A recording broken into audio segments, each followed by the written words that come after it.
Cerita kali ini masih melanjutkan cerita yang kemarin, di mana cerita ini ditulis oleh Naila Nurfajriya Ramadhani. Dan ini dia kelanjutan ceritanya. Clara masih tetap merasa tak nyaman, walaupun sudah berusaha bersikap tenang. 3 gelas air minum sudah diteguknya hingga habis. Namun itu semua masih belum membuat hatinya menjadi tenang. Dia nampak mondar-mandir ke sana kemari, memikirkan firasat yang dirinya rasakan mengenai mamanya. Dan tiba-tiba, gawainya terlihat bergetar. Nampak ada sebuah panggilan yang sudah menunggu jawaban darinya. Sesegera mungkin, gadis itu beranjak pada sofa di dekatnya untuk meraih ponselnya tersebut. Siapa tahu saja itu adalah panggilan dari rumah. Setelah benda pipi itu berada di tangannya, rupanya panggilan itu bukan berasal dari mamanya, melainkan satu nomor yang terdaftar bertuliskan kantor kepolisian terdekat. Halo, selamat sore. Saya dari anggota kepolisian Polrestabes Manggu Alam ingin menyampaikan informasi bahwa pengajuan ibu dan bapak 2 minggu yang lalu mengenai penculikan ibu dan bayinya sudah kami selidiki. Hari ini mereka berdua datang ke kantor kami dan menyebutkan ciri-ciri pelaku tersebut. Sehingga dengan ini kami hanya bisa membantu membuatkan sketsa wajah yang disebutkan oleh pihak terkait. Jika berkenan, saya meminta waktunya agar ibu dan bapak bisa hadir untuk memberikan keterangan mengenai sketsa gambar pelaku yang sudah kami siapkan. Begitulah penuturan dari anggota kepolisian tersebut kepada dirinya. Baik Pak, terima kasih untuk informasinya. Kemudian setelah itu panggilan pun ditutup dari seberang sana. Rupanya, misteri tentang perut wanita hamil yang tiba-tiba mengembis dan menghilangnya bayi itu dalam kandungannya sudah menemukan titik terang. Namun saat ini Clara merasa kebingungan karena Steven sekarang ini tengah mengurusi sesuatu yang lainnya. Bagaimana caranya dirinya bisa sampai di sana dan memberikan keterangan, sedangkan ia sendiri sudah ditugasi untuk menjaga wanita yang sedang bersamanya itu. Lagi pula kendaraan miliknya juga masih dibawa oleh Steven. Apa aku hubungi Steven aja ya? Tapi bagaimana jika dia saat ini sedang sibuk dan tidak bisa mengangkat panggilan dariku? Dirinya merasa masih bimbang. Tapi informasi ini pasti juga sangat penting baginya. Bagaimana ini? Apa yang harus aku lakukan? Namun dari arah belakang, ada seseorang yang tiba-tiba menepuk pundaknya. Hubungi saja, Nduk. Tadi Ibu tidak sengaja dengar panggilan itu terlihat sangat penting dan mendesak. Jangan khawatir, Eyang Rekso ada bersamanya. Beliau nantinya yang akan mengatur semuanya. Ibu juga tidak bisa bersikap egois dan tak adil dengan semua. Meskipun itu menyangkut tentang keberadaan putri ibu yang belum juga ditemukan. Sudah, telepon saja dia sekarang. Sesudahnya, ibu itu mengusap lembut punggung si Clara, lalu kemudian meninggalkannya dan beranjak melangkah untuk mengistirahatkan tubuhnya sebentar. Gadis itu nampak merasa lega setelah mendengarkan saran darinya. Dia pun langsung memutuskan untuk segera menghubungi Steven dan memberitahukan kabar penting itu padanya. Gawai di seberang sana berdering, namun tak ada siapapun yang mengangkat panggilannya. Di tempat itu, Steven tidak memperdulikan walau saku celananya itu bergetar. Tak peduli walaupun itu telepon yang sangat penting sekalipun. Situasi dan kondisi yang tidak tepat yang membuatnya mengabaikan panggilan itu. Kini dirinya hanya fokus kepada Zara dan jasad neneknya yang akan segera dikebumikan.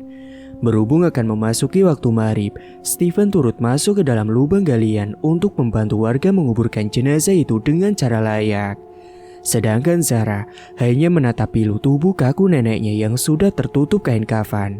Entahlah, tak ada satupun warga di sana yang mau untuk memeluk dan menghiburnya walau sekejap. Terkadang, mata Steven sembari menatap sedih terhadap bocah yang tidak berdosa itu. Apakah kiranya salah yang diperbuat anak sekecil Zara sampai-sampai orang di sana tega menyebutnya sebagai gadis pembawa malapetaka? Atau mungkin bisa jadi ini hanya akal-akalan mereka yang mengaitkan kematian neneknya dengan Zara. Karena pasalnya beberapa tahun silam, para warga juga pernah menghakimi Zara atas menghilangnya satu persatu anak mereka yang diculik oleh Wewe Gombel. Kampung itu telah dinamai sebagai kampung kutukan di saat almarhumah neneknya memutuskan untuk membawa dan merawat Zara di sana. Padahal semua ini tidak ada keterkaitannya dengan bocah polos itu. Memang mitos orang Jawa itu sangatlah kuat dan masih dipercayai hingga di zaman modern ini. Pernah nenek moyang kita dulu berkata, jika sudah memasuki waktu petang atau surup, jangan pernah membiarkan dan meninggalkan anak kita bermain sendirian di luar rumah. Hal itu akan memicu kedatangan makhluk tidak kasat mata, sejenis kolong wewe yang doyan menculik anak di bawah umur 12 tahun untuk disusui. Singkatnya, setelah bacaan doa dilafadzkan untuk memberi keterangan jiwa sang jasad di alam barzah, satu persatu dari warga kampung yang tadinya berkerumun, kini usai membubarkan dirinya masing-masing. Hanya tinggal Steven dan Zara yang masih singgah di tempat pemakaman umum tersebut. Terlihat gadis kecil itu tak ingin beranjak dari gundukan tanah yang sudah ditebali bunga-bunga. Kini isak tangisnya dia keluarkan sambil terus memeluk papan nisan yang bertuliskan nama neneknya itu. Terus Zara sama siapa nek sekarang? Zara sudah tidak punya orang tua lagi selain nenek. Kalau nenek tidur di sini terus, nanti Zara di rumah sama siapa nek? Siapa yang akan masakin Zara nasi goreng lagi? Terus saja mulut anak polos itu mengajak bicara neneknya yang sudah tiada. Tak tega dengan kondisi Zara, Steven sampai menitikkan air mata. Dia lalu mendekap tubuh mungil itu ke pelukannya. Zara, kan masih ada Om di sini, ucapnya mencoba menenangkan. Tapi Om bukan keluarga Zara, gadis kecil itu menimpali. Zara juga gak mau kembali ke rumah kalau gak ada nenek. Zara takut didorong lagi sama mereka kayak tadi, ucap Zara sembari tangan kecilnya mengusap peluh yang terus saja membasahi pipi lucunya itu. Lelaki itu kemudian menggendong Zara. Kalau seandainya Zara tinggal di rumah Om, Zara mau apa tidak? Tanya Steven yang memberikan tawaran, berharap semoga gadis polos itu tidak menolak ajakannya. Tinggal di rumah Om, apa sama kakak cantik juga? Ujarnya pada Steven. Dia lalu mengambil gawe yang ada di saku celananya. Kemudian dirinya membuka galeri foto dan menunjukkan foto Clara pada Zara. Kakak cantik yang ini maksudnya? Sambil mengarahkan ponsel itu kepada Zara, bocah perempuan itu menggeleng. Itu kan kakak yang ada di rumah sakit waktu lalu ya Om? Steven pun mengangguk. Bukan Om, bukan kakak itu yang Zara maksud. Lalu yang mana? Steven semakin penasaran, kemudian menggeser lagi album foto di handphone miliknya dan menunjukkan fotonya bersama dengan Agatha kepada Zara. Apa yang ini? Steven kembali bertanya. Beda halnya dengan foto sebelumnya, kini senyum Zara mereka setelah melihat foto seorang wanita yang ada di benda pipi tersebut. Gadis itu pun menganggukkan kepalanya. Jadi, selama ini yang kamu lihat adalah wanita yang ada di foto ini, ucap Steven. Zara pun mengiyakan. Lalu, kamu tahu sekarang keberadaan kakak ini di mana? Tanya Steven lagi, namun Zara hanya menggelengkan kepalanya. Dalam situasi yang masih tidak memungkinkan, Zara belum juga memberitahukan hal yang sebenarnya kepada Steven. Walaupun saat ini, gadis itu bisa merasakan bahwa Steven sekarang ini tengah menyelidiki kasus kematian wanita yang ada di ponselnya itu. Kian lama anak kecil itu mengerti bahwa seharusnya Steven lah yang berhak mengungkap misteri tentang mayat itu sendiri. Dirinya hanya sebagai perantara saja untuk menemukan petunjuk-petunjuk baru yang nantinya akan membawa Steven pada kasus yang sebenarnya. Ya sudah, kamu pamitan dulu ya sama nenek, seru Steven yang kembali menurunkan gadis itu dari gendongannya. Anak perempuan itu langsung berjalan menuju nisan neneknya. Nek, Zara pulang dulu ya. Sekarang Zara akan tinggal di rumah Om Dokter. Nenek senang kan? Ya udah Nek, dadah ya. Zara sayang sekali pokoknya sama nenek, ucapnya polos sembari bibirnya mencium papan nisan neneknya itu. Setelah itu, Steven menggandeng tangan Zara dan keluar meninggalkan TPU Keramat Jati tersebut. Sesekali mata gadis kecil itu melirik ke arah gundukan tanah berwarna coklat kemerahan itu sambil melambaikan tangannya sebagai tanda perpisahan terakhir dengan almarhumah neneknya. menyisakan memori indah di ingatannya sedari dirinya berumur 2 tahun yang kala itu tersesat di kampung itu dan ditemukan oleh neneknya, yang kemudian nenek itu merawatnya hingga dirinya menjadi gadis kecil yang cantik dan penurut kepada semua orang.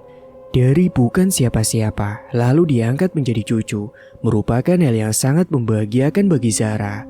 Beruntung anak itu dipertemukan dengan orang-orang baik seperti almarhumah Nek Atun dan juga Steven. Didikan yang diajarkan oleh almarhumah neneknya telah berhasil membuat Zara menjadi anak yang cerdas dan juga berbakti. Semoga kelak gadis itu bisa menjadi anak yang berguna bagi negeri tercintanya ini.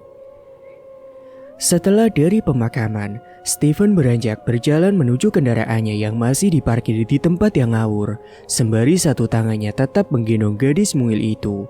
Sambil terus berjalan, Steven iseng memainkan gawainya, namun dengan tidak sengaja matanya melihat ada beberapa panggilan yang tidak dia jawab, yang ternyata itu dari Clara. Sebelum memutuskan untuk menghubungi temannya itu, Steven mendudukkan tubuh Zara di kursi jok bagian depan. "Zara, salim dulu ya sama Eyang," pintanya yang mengenalkan anak itu kepada Eyang Rekso. "Ini Zara, Eyang, anak yang Steven ceritakan tadi pas di rumah sakit." "Iya, aku tahu kok nak," balas Eyang Rekso. "Saya izin menelpon dulu ya Eyang. Tadi pas bantu warga makamin jenazah neneknya Zara, tiba-tiba ada panggilan masuk," ucap Steven. Eyang Rekso pun hanya mengangguk. Setelah mendapatkan izin, barulah dirinya menghubungi balik ke nomor si Clara. Bisa saja jika dia langsung menghubungi Clara pada saat ini, tapi harus meminta persetujuan beliau terlebih dahulu. Namun yang Steven khawatirkan, Eyang Rekso memburu waktunya untuk segera mendalami mata batin Zara dan menetralisir kekuatannya untuk menguak semua pelaku yang berkaitan dengan kematian cucunya itu. Nampaknya panggilannya masih berdering. Kemudian akhirnya diangkat dari seberang sana. "Halo Ra, ada apa? Maaf, tadi gak bisa angkat panggilan dari kamu. Soalnya aku tadi masih di makam," tuturnya setelah panggilan itu diterima. "Di pemakaman? Siapa yang meninggal?" saut Clara dari seberang yang agaknya nampak penasaran. "Neneknya Zahra." "Oh iya, ada apa tadi menghubungiku, Ra?" timbal Steven lalu mengulangi pertanyaannya kembali.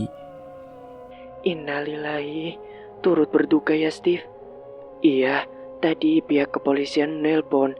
Katanya kasus yang kita laporkan 2 minggu lalu mengenai penculikan wanita yang waktu itu sudah ada perkembangan. Mereka meminta kita datang ke kantor polisi untuk memberikan keterangan lebih lanjut." "Oh, begitu. Lalu gimana?" ucap Steven sambil memegang dagunya masih menyimak penjelasan selanjutnya dari Clara. "Wanita itu beserta suaminya juga ada di sana. Dan yang paling mengesankan, wanita itu juga telah menyebutkan ciri-ciri pelakunya, sehingga anggota kepolisian berhasil untuk membuat sketsa wajahnya," ujar Clara lagi. "Alhamdulillah, jadi ibu yang kita tolong tempo itu sudah pulih dari traumanya ya?" "Iya Steve, syukurlah kalau begitu. Jadi gimana? Kamu mau lanjutin ke kasus kekasihmu dulu atau?" ucap Clara langsung pada intinya. Namun dengan sengaja dia tidak melanjutkan kata-katanya. Meski begitu, Steven juga sudah paham apa yang dimaksud oleh temannya itu. "Nanti dulu ya, aku akan tanya yang dulu. Habis ini aku kabarin lagi lewat chat." "Ya udah dulu ya, Ra," balasnya kemudian menutup percakapan tersebut. Sesudah mendapatkan kabar itu, Steven memutuskan untuk berdiskusi dahulu dengan Eyang Rekso. Dirinya tak berani untuk mengambil keputusan, maka dari itu dia menyerahkan segala sesuatunya kepada beliau. "Eyang, tadi saya dapat telepon dari..." "Eyang sudah tahu. Lebih baik kita dahulukan saja yang lebih penting, nak." Saat Steven ingin memberitahukan hal itu, rupanya Eyang Rekso memotong perkataannya. Kakek dari Agatha itu sudah mengetahui apa yang hendak dirinya katakan. "Tapi bagaimana dengan penyelidikan kita, Eyang?" tanya Steven. Dirinya masih merasa tak enak karena harus menunda lagi pencariannya mencari pelaku yang telah melenyapkan kekasihnya tersebut. "Tidak apa-apa. Langsung berangkat saja ke tempat yang mau dituju. Lagi pula kita juga tidak cukup jika harus menangani 2 kasus sekaligus," Untuk masalah Agatha, kita bisa melanjutkannya hari esok. Baik Eyang, sahut lelaki itu dengan singkat. Setelah itu, Stephen menoleh ke arah Zara dan melihat anak polos itu tengah tertidur sangat lelap. Kasihan kamu Zara, kamu pasti capek ya, serunya sambil mengelus kepala bocah itu. Sebelum melanjutkan perjalanannya kembali, ada baiknya jika dirinya memberi kabar terlebih dahulu kepada Clara mengenai keputusan yang baru saja dia ambil bersama dengan Eyang Rekso Jagat. Ra, sekarang kamu siap-siap ya. Sekitar setengah jam aku akan sampai sana untuk menjemput kalian. Tulis pesan Stephen yang dikirimkan kepada Clara. Lalu dia bergegas memasang seatbeltnya. Tak lupa pada tubuh Zara juga, supaya tubuh anak itu tidak terpontang-panting walaupun sedang dalam keadaan tidur. Kemudian dirinya beralih pada setir kemudinya dan melajukan kendaraannya itu ke arah apartemennya untuk menjemput Clara beserta ibunya Agatha. Ketika tengah mengemudi, Stephen teringat kembali akan kejadian waktu di rumah sakit. Dikala dirinya melihat wanita yang mirip sekali dengan kekasihnya itu tiba-tiba melayang terbang bagaikan kuntilanak yang kemudian tubuhnya tenggelam di balik dinding ruangan. Satu peristiwa itu kembali dia kaitkan dengan penuturan yang sama yang dijelaskan oleh Zara dan Eyang Rekso padanya. Ya Allah, jika memang calon istriku sudah tiada, tolong tunjukkan padaku di mana jasadnya sekarang. Pinta Stephen dalam hatinya yang memohon untuk diberikan petunjuk atas masalah yang tengah dihadapinya saat ini. Perlahan dirinya mulai sadar bahwa apa yang Zara ingin katakan dari dulu sudah terjawab hari ini. Memang pada dasarnya saat gadis kecil itu ingin jujur, selalu ada saja hal-hal yang menghalanginya. Jika bukan temannya, maka pasti urusan pekerjaan.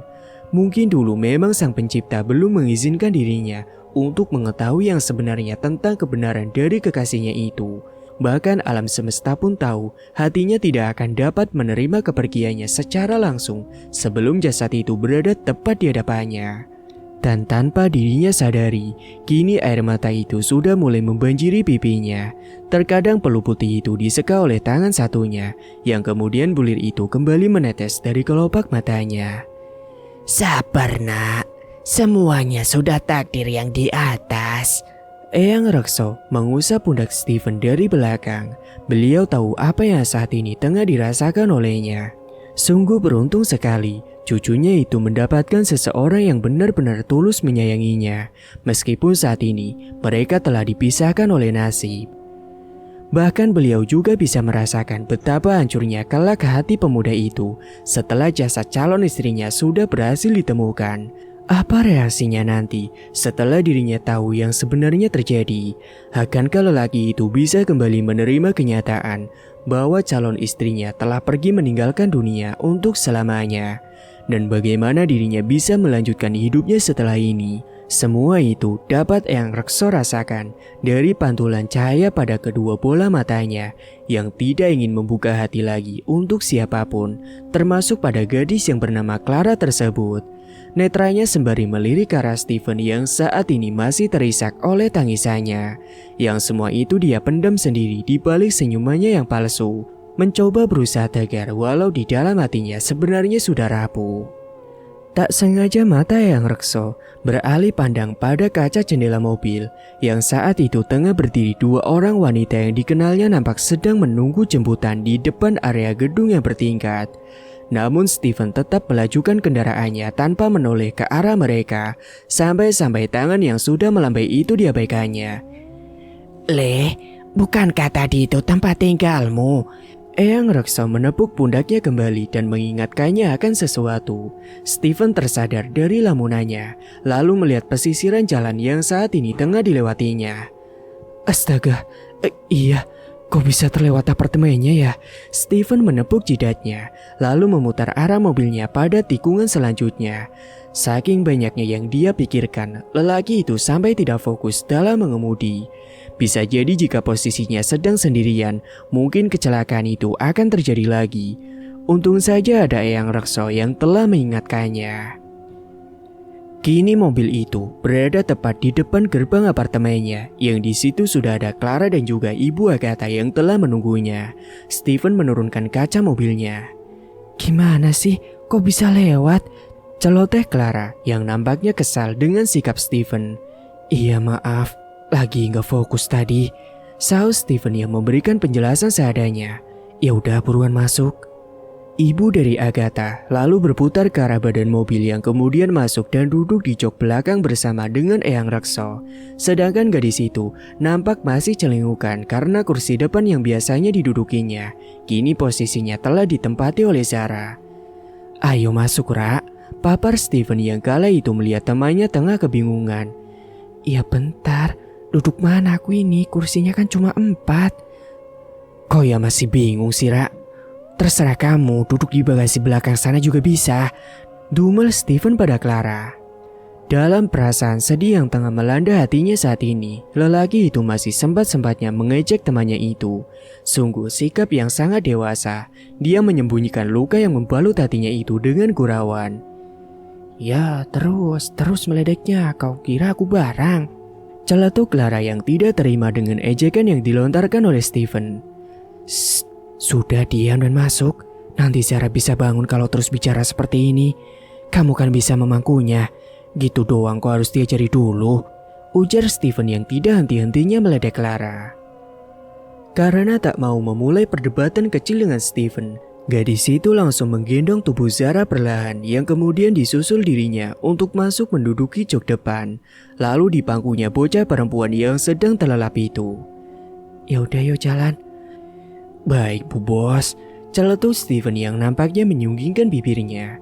Kemudian melajukan mobilnya kembali ke arah kantor polisi. Eyang Rekso dan anaknya yang kala itu duduk di belakang hanya tertawa sambil menggelengkan kepala melihat tingkah kocak dua sahabat itu. Tak ada niat dalam pikiran mereka yang berhubungan dengan kedekatan pria itu dan gadis yang ada di sebelahnya. Apalagi Ibu Agatha, perempuan parubaya itu yakin sepenuhnya bahwa calon suami dari putrinya itu tak mungkin main serong di belakang dirinya. Walaupun hingga kini, dirinya juga belum tahu jika putri kesayangannya itu sudah tiada. Bibir Clara tersenyum, nampaknya gadis itu tengah memikirkan sesuatu. Dia lalu mengambil gawai yang ada di tasnya, kemudian mengakses kamera depannya untuk mengabadikan sebuah momen yang menurutnya sangat berkesan.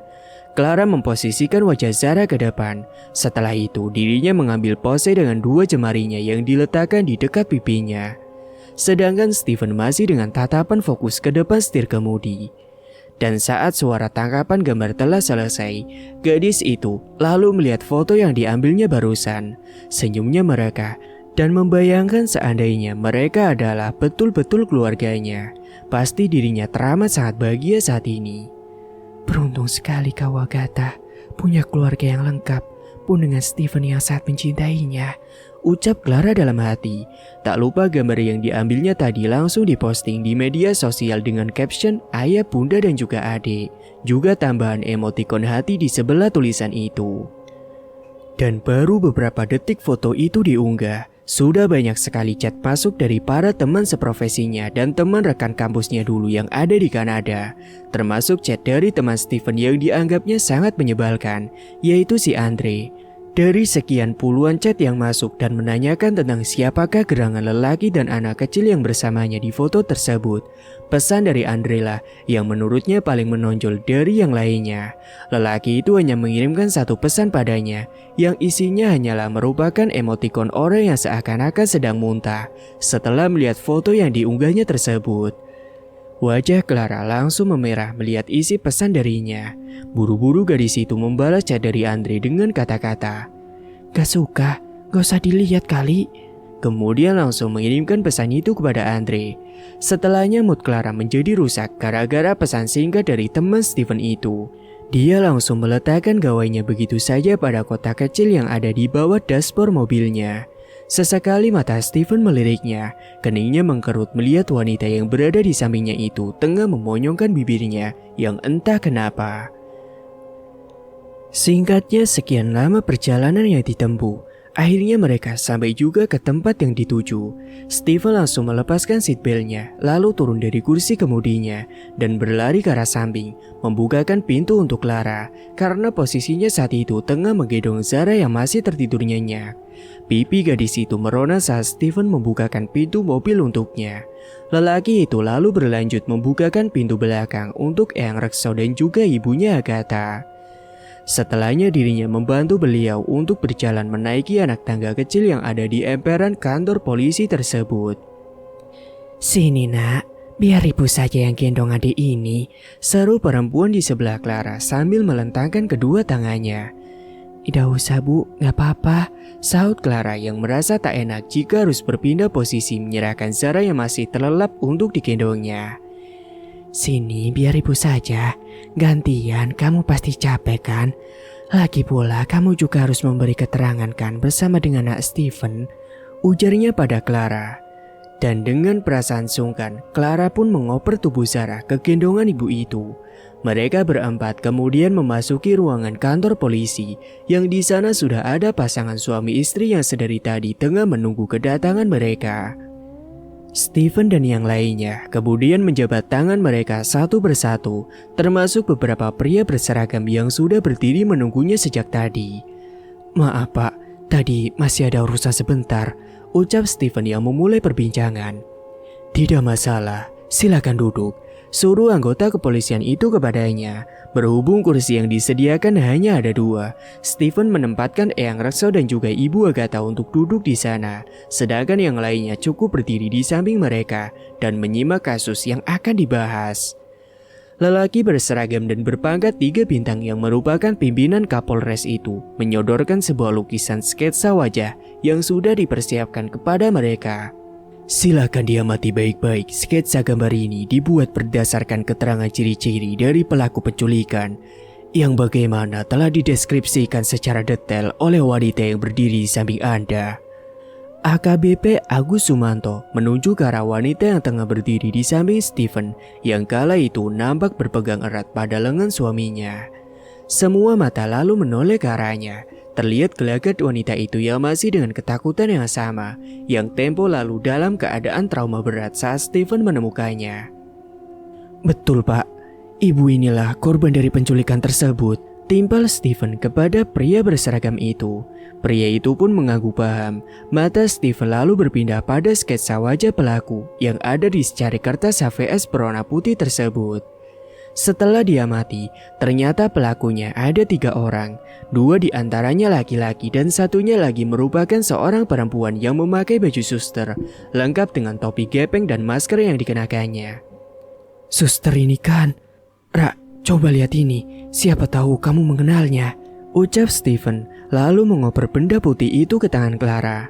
Lelaki itu paham bahwa dalam gambar sketsa itu adalah seorang wanita yang menyamar sebagai suster di rumah sakitnya dan berusaha untuk menculik wanita yang ada di sebelahnya itu. Setelah mengamati gambar itu dan mengingatnya kembali, setelah dirinya melihat 2 buah anting yang bergantung di telinga suster itu. 2 buah anting berbentuk bulat yang sama persis dengan yang dilihatnya tempo lalu. Namun dia tidak tahu siapakah 2 lelaki yang bersama perempuan dalam sketsa itu. Makanya dirinya menyerahkan kertas itu kepada Clara, dan siapa tahu saja temannya itu mengetahui tentang sesuatu. Karena pada saat peristiwa itu terjadi, gadis itu sempat berpapasan dengannya, walau dirinya membawa tubuh wanita tengah hamil itu untuk segera ditindaklanjuti. Bagaimana Rak? Kamu kenal gak dengan wajah itu? Tanya Steven pada perempuan yang berdiri di sebelahnya tersebut. Aku sih gak tahu siapa mereka, Tapi apa Rak? Apa kamu tahu sesuatu? Pria yang ada di gambar ini, sepertinya aku pernah melihatnya sebelumnya, tapi aku lupa di mana, Steve. Tutur Clara sembari menggaruk kepalanya.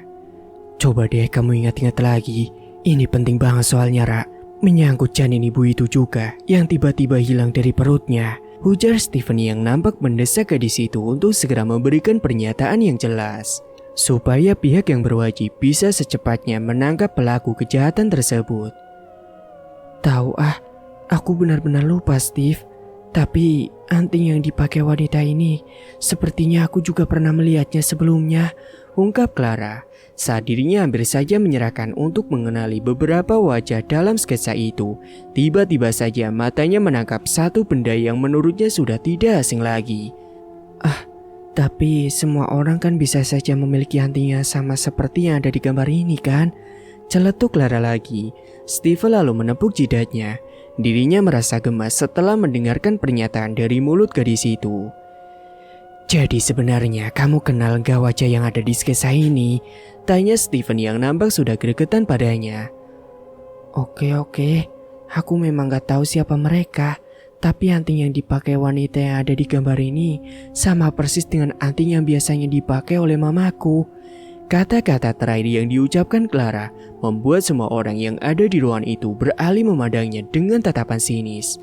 Begitupun Steven yang nampak tercengang setelah mendengarkan penuturan dari temannya tersebut.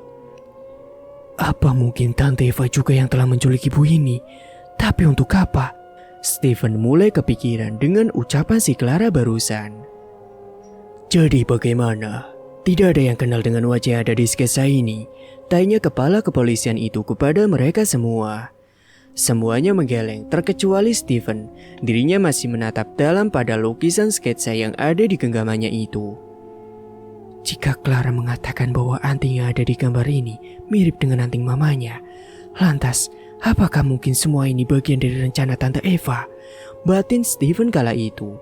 Agaknya lelaki itu masih mencurigai orang yang sama, yaitu mama dari teman masa kecilnya itu.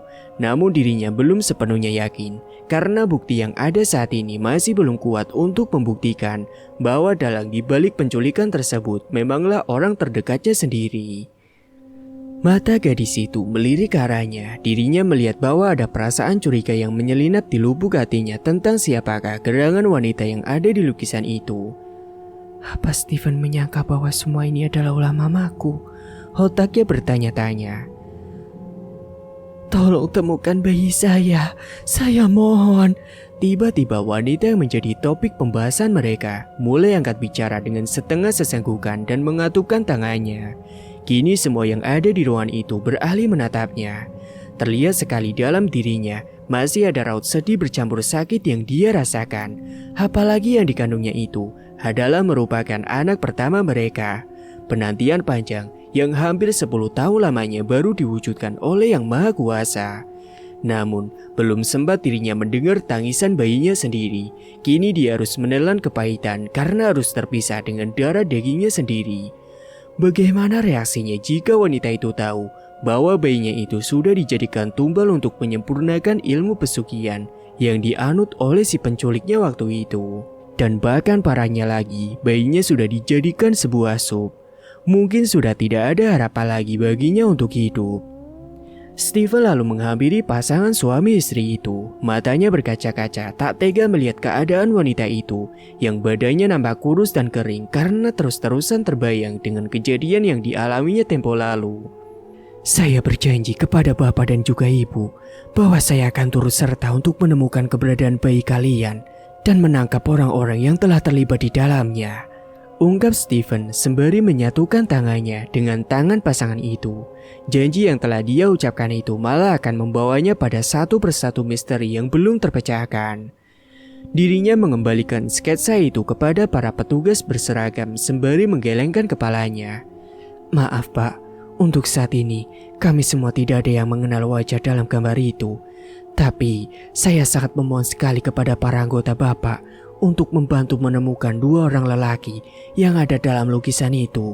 Mungkin 2 lelaki itu merupakan anak buahnya, Pak, tutur Steven kepada mereka. Akan kami usahakan. Sebelumnya terima kasih untuk waktu dan juga partisipasinya, ujar AKBP Agus Sumanto kepada mereka semua. Pria itu lalu menjabat tangan Steven sebagai bentuk perwakilan dari mereka semua yang turut ambil alih dalam masalah yang saat ini tengah mereka selidiki. Setelah selesai memberikan keterangan, semuanya kemudian keluar dari ruangan itu menuju teras depan polsek tersebut. Terima kasih banyak untuk bantuan dokter dan juga para rekannya. Saya sangat bersyukur sekali karena masih ada orang yang peduli dengan keadaan yang kami alami sekarang ini, ucap suami dari wanita itu yang mengatupkan tangannya kepada Stephen dan juga Clara sebagai tanda ucapan terima kasih dari mereka berdua. Jangan bilang seperti itu, Pak. Sudah tugas seseorang muslim untuk selalu tolong-menolong, saut Stephen. Dia menurunkan kembali tangan pria itu. Baiklah, Pak. Saya beserta teman saya mau izin dulu untuk pamit. Jika ada apa-apa dengan istrinya, Bapak bisa langsung hubungi saya, ucap Stephen sembari memberikan satu buah identitas pengenal dirinya itu pada si suami tersebut. Di situ juga sudah tercantum nama, alamat serta nomor yang bisa dihubungi. Terima kasih banyak, Dok, balas si bapak suami tersebut. Setelahnya mereka semua bergegas untuk menuju ke kendaraannya masing-masing. Pasangan suami istri itu datang dengan menggunakan motor karena jarak tempuh kantor polisi dengan rumahnya dibilang tidak terlalu jauh. Mungkin hanya memakan waktu 20 menitan. Setelah sampai jalan raya, Stephen dan lelaki itu melambaikan tangan karena dua kendaraan itu akan melaju ke arah yang berlawanan. Mobil yang ditumpangi Stephen berbalik belok ke arah kiri, sedangkan kendaraan roda 2 yang ditumpangi pasangan itu menuju ke arah kanan. Dalam perjalanan, tak sengaja mata Stephen memandang ke arah kaca spionnya dan melihat Zara sudah terbangun. Anak itu nampak memandangi orang-orang yang ada di sekitarnya, apalagi seorang ibu yang saat ini tengah memangkunya. "Cahayu, sudah bangun toh?" seru perempuan itu. Lalu mata Zara kembali melirik pria tua yang ada di sebelahnya. Setelah saling pandang, dua orang yang memiliki kemampuan indera keenam itu kemudian tersenyum. Lelaki yang tengah mengemudi itu memutar arahnya ke arah rumah Clara. Dirinya seakan masih penasaran dengan ucapan temannya kala itu pada saat berada di kantor polisi tadi. Dan untuk menepis rasa penasaran yang membelit hatinya, dia pun memutuskan untuk memastikan sendiri apakah Tante Eva memang ada keterlibatannya dengan kasus yang saat ini tengah diselidikinya bersama pihak kepolisian. Hal itu juga merupakan kesempatan baginya untuk langsung menanyakan kepada mama dari temannya itu perihal kekasihnya yang tiba-tiba disembunyikan di dalam biliknya. Jika memang semua peristiwa itu ada kaitannya dengannya, maka mau tak mau Stephen harus mengambil tindakan lebih lanjut. Tak peduli walaupun wanita itu adalah orang tua dari sahabatnya sendiri. Kesalahan tetaplah kesalahan. Hukum tabur tuai di negara ini masih berjalan. Siapapun pelakunya, maka akan dipastikan dia akan menerima hukuman yang setimpal atas perbuatan yang telah dilakukannya. Entah itu penjara seumur hidup, hukuman gantung, ataukah tembak mati, semuanya sudah tertulis di garis nasib. Pak tua yang duduk di belakangnya agaknya sudah mengetahui maksud dan tujuan Stephen yang membawa kendaraan itu ke arah lain. Beliau juga tak ada niat untuk mencegahnya, karena menurutnya langkah yang diambil Stephen sudah benar, dan saat ini posisinya sudah berada separuh jalan dari niat yang telah mereka persiapkan sebelumnya. "Hati-hati, Le, jangan ngebut," ujar Eyang Rekso yang mengingatkan dirinya agar terus waspada saat berada di jalanan. "Iya, yang Stephen tahu. Terima kasih banyak sudah mengingatkan," sautnya sembari tersenyum memandang beliau dengan menggunakan kaca spion yang ada di depannya. "Loh Steve, ini kan arah menuju rumahku. Ngapain kita kesini?" tanya Clara yang nampak heran karena matanya dengan tak sengaja melihat patokan nama jalan yang biasa dia lewati. "Nanti kamu juga pasti tahu, Cora. Ini demi kebaikan kita bersama," ucap lelaki itu tanpa menoleh ke arahnya. Gadis itu nampak berpikir keras. "Apa Stephen masih kepikiran ya dengan kata-kataku tadi?" Rupanya dugaan Clara sangat kuat. Tanpa harus menjelaskan lagi, otaknya tiba-tiba saja mengantarkannya ke arah yang sama. "Apa mungkin mamaku yang melakukan semua ini? Tapi untuk apa dan mengapa? Jika memang benar, gak tahu lagi sih harus bagaimana. Sulit dipercaya rasanya," ungkap Clara dalam hati. Matanya setengah berkaca-kaca memikirkan bagaimana jika pelakunya memang betul adalah mamanya. Sementara di tempat yang berbeda, dua orang anak buah Eva datang lewat pintu belakang, hendak memberikan titipan dari duku langganannya. Dilihatnya pintu belakang masih dalam keadaan terkunci. Mereka lalu memutar berjalan ke arah samping untuk sampai di pintu utama. Digedor-gedornya rumah gedung itu, namun di dalam sana masih nampak sepi tanpa adanya suara sautan yang terdengar. Seorang temannya dengan tak sengaja menyadarkan tubuh kekarnya pada daun pintu. Alhasil pintu itu terbuka sendiri dan tubuhnya itu hampir saja terjatuh. Pintunya tidak dikunci, bro. Mungkin bos lupa menguncinya kali. Ya udah buruan masuk sebelum ada yang lihat. Tanpa permisi, mereka menyelonong masuk begitu saja. Namun saat kaki mereka melangkah melewati satu bilik yang tertutup, tiba-tiba saja tercium bau busuk dari kamar itu yang sungguh menyengat. Bau apa ini? Seperti bau bangkai. Busuk sekali. Ujar lelaki itu sembari menutupi indera penciuman mereka. Kayaknya berasal dari kamar ini deh, sahut teman satunya. Tapi bukankah ini kamar bos besar? Mereka kemudian saling pandang sebelum memutuskan untuk masuk ke dalam. Pintu pun terbuka. Loh, gak dikunci nih. Baunya pun semakin menyengat saat ruangan itu sudah dibuka. Nampak ribuan belatung tengah merayap di lantai dan dinding kamar tersebut. Lihat, siapa yang bersimbah darah di sana? Teriak temannya yang kala itu melihat sesuatu yang nampak mengerikan di samping ranjang tempat tidur. Dua orang yang diduga anak buah dari Eva itu langsung saja menghampiri seonggok tubuh yang sudah dikerubungi ribuan belatung tersebut. Bau busuk semakin menyengat hidung, sehingga membuat mereka ingin sekali mengeluarkan semua isi perut mereka. Tak kuat dengan bau bangkai tersebut, salah satu dari mereka memuntahkan cairan kental tepat pada tubuh busuk itu. Aku sudah tak tahan, lebih baik kita keluar dari tempat ini, ucapnya setelah perutnya merasa lega. Kini pemuda itu sudah berada di ujung pintu sembari tangannya terus melambai kepada satu kawannya yang lain, yang kala itu tengah menutupi hidungnya menggunakan tangannya sendiri, dan masih tetap pada posisi memandangi satu tubuh yang nampak dikenali. Bodoh, ayo buruan, buat apa kau berlama-lama di sana? Apa perutmu itu tidak merasa mual? Teriak temannya dari luar ruangan. Dia tak mengerti mengapa kawannya itu masih tak berkutik dari tempat itu. Kemarilah sebentar, ada yang aneh dengan mayat ini. Akhirnya lelaki yang dia mematung itu pun bicara. Dirinya melambai ke temannya itu untuk masuk kembali ke dalam bilik tersebut. Agaknya ada yang hendak dia bicarakan mengenai seonggok tubuh yang sudah busuk itu. Ada apa? Mengapa kau memanggilku lagi? Cepatlah, aku sudah tak tahan dengan bau ini. Rasa-rasanya perutnya seperti tengah diaduk-aduk jika berlama-lama berada di dalam ruangan tersebut. Lelaki berbadan tegap itu mengambil secari kain, lalu dirinya nampak mengambil sebuah korek api di dalam saku celananya, yang kemudian api tersulut pada kain itu. Alih-alih dirinya mencincang kain itu supaya belatung yang sudah mengerumuni jasad itu bisa dihilangkan sementara, supaya mereka bisa melihat wajah dari mayat yang sudah membusuk itu. Apa yang kau lakukan? Sudah biarkan saja, tinggalkan mayat ini di sini, tak ada gunanya juga, ucap kawannya yang sedari tadi mengomel karena tak betah dengan bau busuk itu. Lihatlah, bukankah dia? Mereka terkejut setelah mengetahui wajah dari jasad tersebut. Dia bos kita, bro. Serem. Lihat aja dadanya, bisa bolong gitu ya. Celetuk lelaki tersebut. Dirinya merasa bergidik ngeri sembari terus menutup indera penciumannya menggunakan baju yang dipakainya itu. Mungkin inilah yang dinamakan karma. Bos besar kita selama ini telah melakukan pesugihan, dan kita pun juga ikut andil menikmati bayaran yang kita dapatkan, ujar lelaki itu.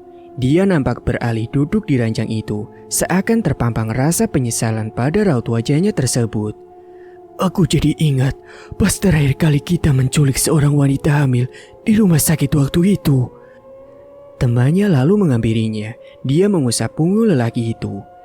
Ya mau bagaimana lagi, semua juga sudah terlanjur kita lakukan. Lagi pula, cari kerjaan yang halal sekarang susahnya minta ampun. Lebih baik kita sekarang pergi dari sini sebelum warga yang lain menuduh kita sebagai pelakunya. Dia menarik tangan temannya bergegas untuk mengajaknya keluar dari sana. Saat hampir sampai di ambang pintu, tapi mayat itu bagaimana?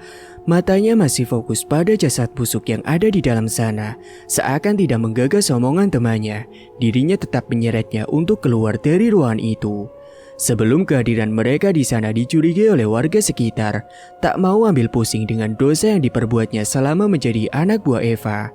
Setelah ini, dua lelaki itu memutuskan untuk kembali pulang ke desa dan berkumpul bersama anak istrinya di sana. Tentu tujuannya itu juga bermaksud menghindari sewaktu-waktu ada pihak kepolisian yang tiba-tiba saja menggebrek mereka. Saat mereka akan melangkah menuju pintu belakang untuk melarikan diri, dari pintu depan, nampak segerombol orang baru saja masuk, dan setelah matanya melihat satu gadis cantik yang tengah berdiri di antara beberapa orang itu, mereka nampak terkejut dan ketakutan. Itu Mbak Clara kan? Aneh sih bos, serunya terbata-bata. Teman yang ada di depannya itu pun ikut menengok. Dia langsung menarik tangan kawannya dan mengajaknya untuk bersembunyi. Aduh, kok ya harus sekarang mereka datangnya? Bisa mampus kita kalau ketahuan, celetuk lelaki berbadan tegap itu. Silakan masuk Eyang. Bu, inilah rumah Clara, ucap Clara kepada Eyang Rekso dan juga ibunya Agatha. Gadis itu mempersilahkan mereka untuk duduk. Steve, tolong temani mereka dulu ya. Aku mau bikinin minum, sekalian kasih tahu mama kalau ada tamu. Tiba-tiba Steven menghadang langkahnya. Biarkan aku yang membantumu ya.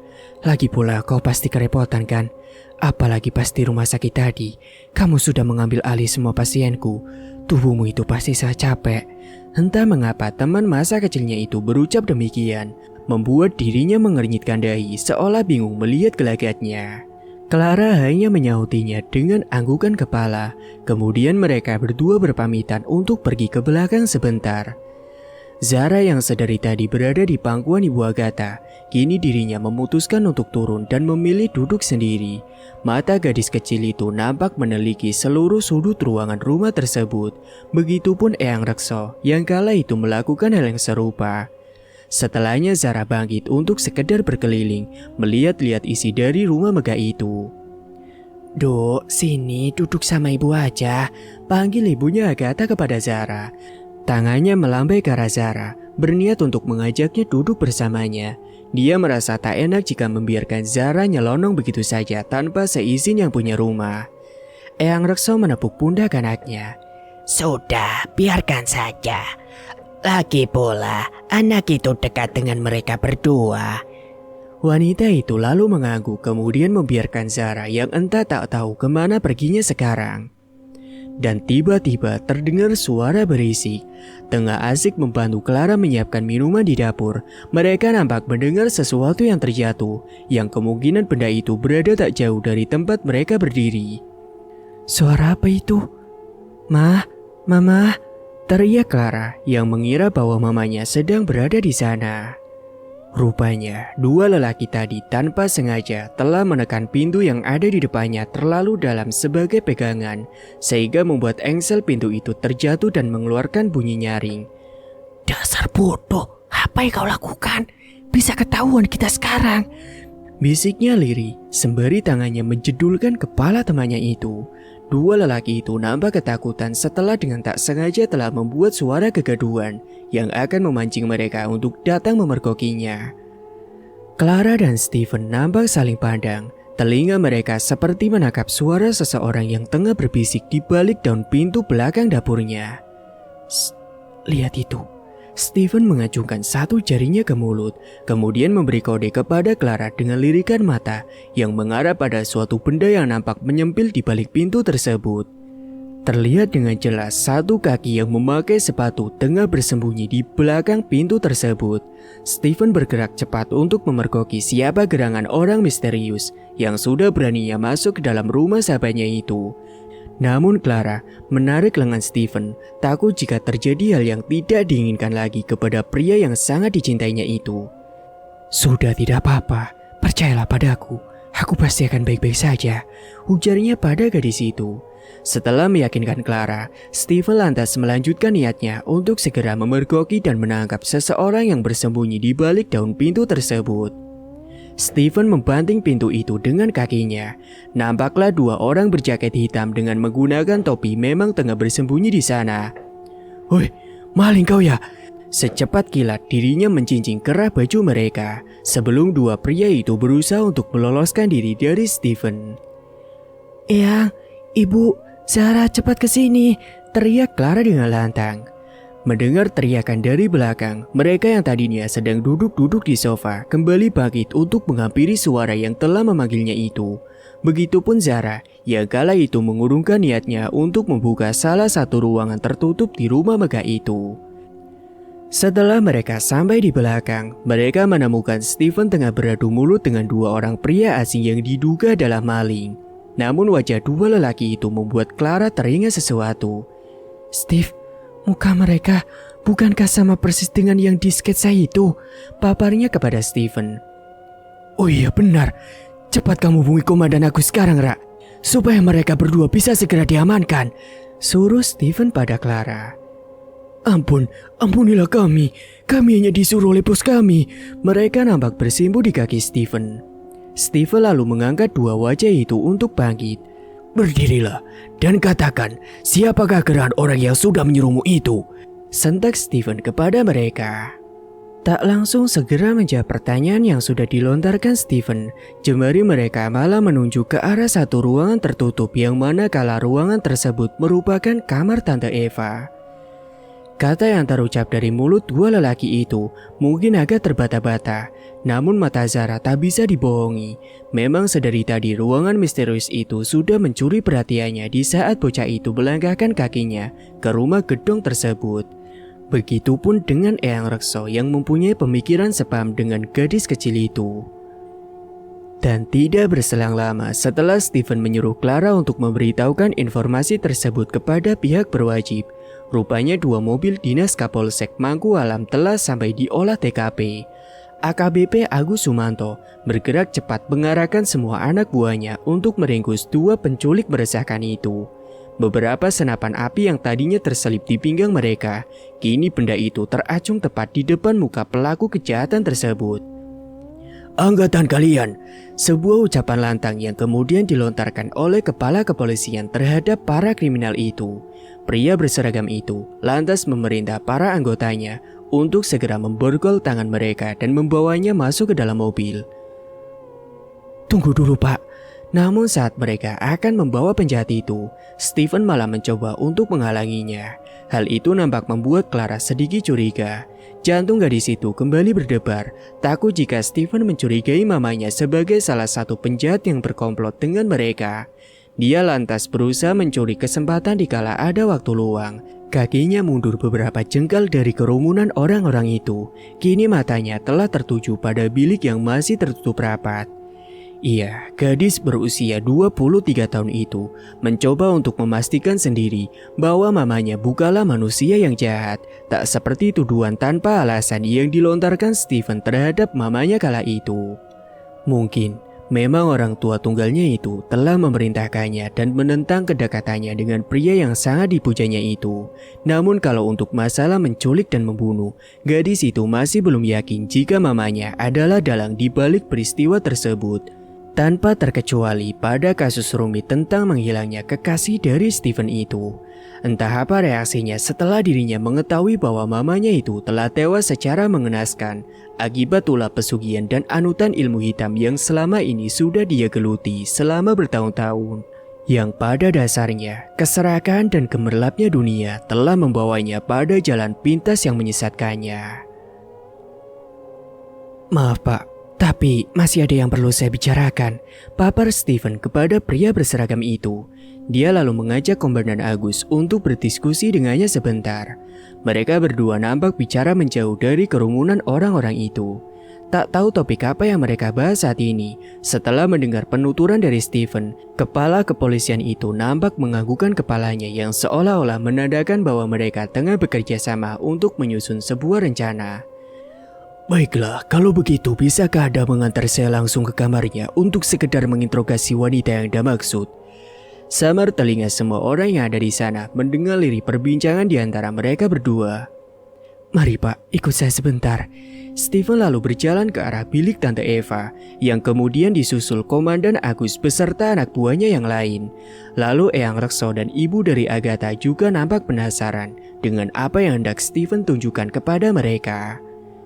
Namun ketika mereka belum sampai, terdengar suara jeritan Clara dari dalam ruangan itu. Sesegera mungkin Steven beserta yang lain berlari untuk menghampirinya.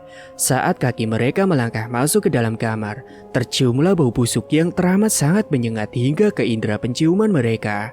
Nampak dinding dan juga lantai telah dipenuhi oleh ribuan belatung, beserta ceceran genangan darah kering yang masih meninggalkan sisa di sana. Di samping ranjang tempat tidur, terpampanglah seonggok tubuh mayat yang sudah membusuk, yang kini telah diserang oleh ribuan belatung, hingga wajahnya hampir tidak bisa dikenali. Begitupun bagian dadanya yang bolong yang kala itu nampak dihinggapi oleh ratusan lalat-lalat besar berwarna kehijauan.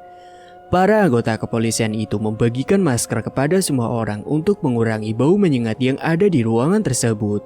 Pun kepada Clara yang kala itu nampak syok melihat semua yang terjadi di depan matanya. Gadis itu jatuh tersungkur setelah menemukan jasad mamanya yang hampir tidak dia kenali sama sekali. Tetesan peluh putih mulai berjatuhan membasahi pipinya. Perasaan yang tak bisa dia kendalikan. Kemudian tangisnya memecah keheningan yang terjadi di ruangan itu. Tubuhnya lalu tergeletak di lantai dan gadis itu pun akhirnya tidak sadarkan diri. Ya Allah, Clara! Melihat temannya yang tiba-tiba pingsan, Steven bergerak cepat untuk mengangkat tubuhnya dan membawanya ke tempat yang terpisah dari ruangan tersebut. Lelaki itu turut merasakan apa yang Clara rasakan saat ini. Apalagi kematian yang tidak wajar ini menimpa seseorang yang sangat disayanginya. Seseorang yang telah melahirkannya yang merupakan ibu sekaligus ayah bagi dirinya. Apa yang terjadi sebenarnya pada kasus kematian Tante Eva masih diselidiki oleh pihak yang berwajib. Jika memang itu karena adanya campur tangan manusia lain, maka Steven akan memastikan bahwa orang yang melakukan akan diberi hukuman yang setimpal atas perbuatan yang telah mereka lakukan terhadap orang tua sahabatnya itu. Namun jika kematiannya itu memanglah tidak wajar, maka kasus ini akan Steven serahkan kepada Zara beserta Eyang Rekso agar mereka bisa menerawang melalui penglihatan batinnya mengenai kejadian sebenarnya yang menimpa almarhumah saat ini. Setelah membawa Clara ke kamar, Steven kembali ke ruangan itu untuk mengetahui lebih lanjut tentang penyelidikan yang telah dilakukan oleh Komandan Agus beserta anak buahnya itu. Beberapa anggota lainnya nampak memasang garis polisi di sekitar area jenazah yang saat ini jenazah itu sudah dimasukkan ke dalam tandu evakuasi dan akan dibawa ke rumah sakit terdekat untuk dilakukan otopsi lebih lanjut. Pria berseragam itu kemudian menghampiri Steven yang masih terpaku di tempat. Lelaki itu seakan masih tak percaya dengan apa yang kala itu tengah menimpa Tante Eva. "Maaf, bisa saya meminta waktunya sebentar?" ujar kepala kepolisian itu kepada Steven. Steven tersadar dari semua lamunannya setelah mendengar ucapan tegas yang keluar dari bibir Komandan Agus. "Baik Pak, lantas bagaimana kesimpulan dari penelitian yang telah Bapak lakukan tadi bersama para anggota lainnya? Apakah sudah menemukan titik terang tentang pelaku pembunuhan tersebut?" seru Steven yang langsung mengajukan inti dari pertanyaan yang menurutnya sangatlah penting bagi dirinya dan juga Clara. Bukannya memberikan jawaban, pria berseragam itu malah menggelengkan kepalanya dan bergerak lebih maju dari tempat Steven berdiri saat ini. "Ini merupakan kasus yang sangat rumit yang kali pertama saya temui dibanding peristiwa-peristiwa kematian yang sudah kami selidiki sebelumnya," jelasnya kepada Steven. Steven nampak mengernyitkan dahinya setelah mendengarkan perkataan yang terucap dari mulut lelaki bertubuh kekar yang ada di depannya itu. "Maaf, maksud Bapak bagaimana ya?" tanya Steven yang masih tak paham dengan penjelasan yang sudah dituturkan kepala kepolisian tersebut. "Begini, kami sama sekali tidak menemukan satupun sidik jari seseorang yang ada di tubuh korban, pun dengan luka menganga di bagian dadanya. Tak mungkin jika semua itu adalah perbuatan dari manusia. Ini merupakan hal yang sangat mustahil yang sulit dicerna oleh akal sehat manusia biasa seperti kita," papar Komandan Agus yang menjelaskan kembali secara detail tentang kasus rumit yang sedang ditanganinya saat ini. Steven mengaku paham, rupanya kematian Tante Eva ada hubungannya dengan hal gaib yang sama sekali tidak mereka ketahui. Namun dua orang lelaki yang tangannya tengah diborgol kala itu nampaknya ingin memberikan sebuah informasi kepada mereka tentang jasad yang sudah membusuk itu. Steven beserta kepala kepolisian itu kemudian melangkahkan kakinya ke arah mereka untuk menginterogasinya. Sementara di tempat lain, Sudah beberapa hari ini, Marisa absen dari pekerjaannya. Alasannya karena agak kurang enak badan. Tapi pagi itu, Andre tak sengaja berpapasan dengannya. Wanita yang pernah singgah di hatinya itu tengah berboncengan naik motor bersama teman seprofesinya sendiri. Sayangnya kala itu posisinya berlawanan arah dengan mereka. Sehingga dalam pertemuan itu, mereka nampak tidak saling bertegur sapa. Yang mencuri perhatian Andre adalah cara berpegangan Marisa kepada Dimas. Entah itu hanya perasaannya saja ataukah memang di hatinya itu masih terselip rasa untuknya. Jantungnya seakan memanas melihat mereka yang tengah berboncengan mesra naik motor pagi-pagi buta begini. Keinginannya untuk menyelidiki hubungan antara Marisa dan Dimas pun semakin kuat. Dia pun bertekad untuk mengikuti motor Dimas dari belakang secara diam-diam. Namun rasa penasarannya malah membawanya pada kenyataan yang tidak terduga tentang sifat asli dua orang terdekatnya tersebut. Tiba-tiba kendaraan roda 2 itu berbelok arah dan memasuki gang kecil di kawasan kampung yang sangat terlihat kumuh. Terpaksalah Andre memarkirkan mobilnya di tepian jalan dan menguntiti mereka dengan berjalan kaki. Setelah memastikan kendaraan itu benar-benar terkunci, dia kemudian berlari ke arah yang dituju dan semoga saja dirinya tidak ketinggalan jejak mereka. Ada hubungan apa sebenarnya Marisa dengan Dimas ini? Apakah mereka tengah merajut hubungan yang spesial? Sepanjang jalan lelaki itu terus saja mengoceh. Saat Andre tiba di sana, dia hanya menemukan motor yang dipakai Dimas terparkir sejajar dengan kendaraan lainnya di depan ruko kecil. Namun dirinya sama sekali tak mendapati keberadaan kedua temannya itu. Entah kemana lagi arah akan menyusul mereka. Andre masih bingung karena kawasan itu lumayan terbilang asing baginya. Apalagi tempatnya yang kumuh dan tidak memadai. Ada urusan apa mereka di sini? Dumelnya yang terlihat penasaran. Dirinya masih celingukan mencari keberadaan mereka. Dia lalu memutuskan untuk menunggu mereka di depan ruko itu. Hampir setengah jam lama menunggu, matanya menangkap dua orang pasangan yang kala itu nampak buru-buru keluar dari rumah kecil yang ada di area tersebut. Ternyata setelah diamati, satu pasangan lainnya itu adalah Marisa dan Dimas. Mereka keluar dari rumah itu sambil bergandengan tangan dengan mesranya. Niat hati hendak memergoki mereka, namun nyali Andre mendadak menciut setelah mengetahui kedekatan hubungan di antara mereka berdua. Saat dua sejoli itu akan lewat di depan matanya, dia menutup wajahnya dengan menggunakan kardus bekas agar mereka berdua tidak mengenalinya bahwa dirinya sedang berusaha untuk mengikuti mereka. Saat motor mereka sudah melaju pergi, barulah lelaki itu menyusul berjalan ke arah depan di mana di situ terdapat mobilnya yang sedang dia parkir di sembarangan tempat. Wajah Andre terlihat lesu, masih terbayang dengan jelas di depan matanya. Wanita yang masih sangat dicintainya itu bergandengan bersama seorang pria yang tak lain pria itu adalah teman kerjanya sendiri. Langkahnya terhenti, dirinya nampak kepikiran oleh sesuatu. Dia lalu kembali ke tempat di mana Dimas dan Marisa keluar dari rumah yang lebarnya hanya sepetak yang ada di kawasan tersebut. Andre memberanikan diri untuk bertanya kepada salah satu penghuni rumah kumuh itu untuk menyelidiki lebih lanjut tentang keberadaan mereka berdua di sana. Pak, permisi. Maaf mau numpang tanya, apa Bapak tadi mengenal dua orang yang baru saja masuk ke rumah ini? Pria parubaya yang kala itu ditanyainya, malah melihat penampilannya dari atas ke bawah. Oh, rumah yang itu maksud Mas, sahut pria itu. Andre pun mengangguk. Ini bukan rumah Mas, tapi penginapan. Dan penginapan ini saya yang punya, seru pria tersebut. Kali ini Andre nampak tercengang setelah mendengarkan penuturan darinya. Terselip ribuan pertanyaan mengapa Marisa dan Dimas tadi terlihat keluar dari penginapan kumuh itu. Atau jangan-jangan mereka. Dirinya mulai berpikiran negatif tentang mereka berdua. Untuk menepis kecurigaannya itu, dia pun bertanya kembali kepada si pemilik rumah tersebut. Apa Bapak mengenal dua orang yang baru saja keluar dari penginapan ini? Bapak itu menganggukkan kepalanya. Mereka sering kesini kok Mas, bahkan pas waktunya bayar. Mereka sering kasih tip lebih kepada saya. Tapi ngomong-ngomong, Mas ini siapa ya? Kok tiba-tiba bertanya tentang mereka? Bukan apa-apa Mas, harusnya tadi saya tidak sembarang kasih tahu informasi ke orang tentang siapa saja yang pernah menginap di sini. Berhubung sudah terlanjur, ya setelah ini Mas wajib bayar kepada saya. Anggap saja ini sebagai uang untuk tutup mulut.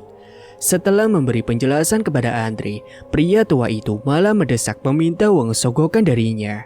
Andre nampak menyunggingkan bibir terselip dalam hatinya bahwa sifat pria itu tak jauh beda dengan kawasan tersebut, yaitu sama-sama kotor. Sering memoroti seseorang dikala ada kesempatan, apalagi dirinya tadi sempat melihat penampilannya. Mungkin saja dari segi berpakaian, pria itu lantas menyimpulkan bahwa Andre termasuk salah satu orang yang bertobat tebal.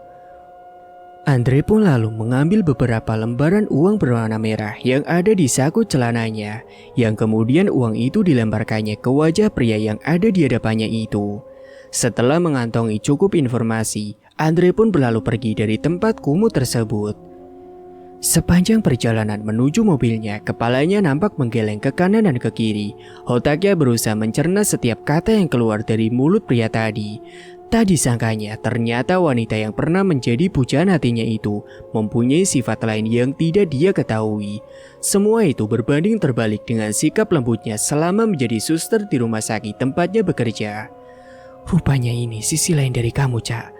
Benar-benar murah ternyata. Dia membanting pintu mobilnya, kemudian menginjak gas dan melajukan kendaraannya dengan kecepatan tinggi. Entah kemana kali ini dirinya itu akan pergi.